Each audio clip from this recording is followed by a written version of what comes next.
rural economy, and agriculture. But when you break it down, it has three broad divisions. You have the division of rural economy, you have the division of environment and climate change, land and water management, and then you have the division of agriculture and food security. So that I'm working with the division of environment and climate change to support the implementation of the Paris Agreement. I think you are familiar with that Paris Agreement in 2015. In that agreement, each member state made commitments, or at least submitted commitments. They were called intended nationally determined contributions. Intended, but when the country ratifies, then they become nationally determined contributions.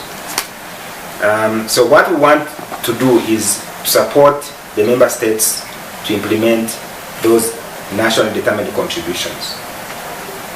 Not only implement, and how do you do that? You have to work with them to make sure they integrate those commitments within the respective plans, okay? Because some of those commitments are in environment, some are in agriculture, some are in energy. So how do you make sure that they will implement them? You have to go to the document of the Ministry of Energy to make sure that those commitments are reflected. The same for agriculture, environment, whatever. So that is one. So we want to work with the member states to do that. Two, it's not enough to simply have a document. We want that document to have resources allocated to it. That means working with parliamentary committees to allocate resources to that for implementation. Then, what I'm committed to doing that we have just done for agriculture, we want to do the same for the Paris Agreement, at least for Africa.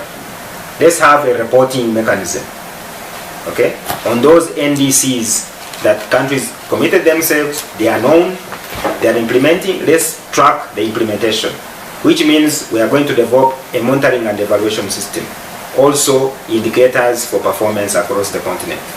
And then, of course, the Paris Climate Accord is a global agreement, but like you have stated, Africa is the most impacted, even though we are the least emitters of the green gas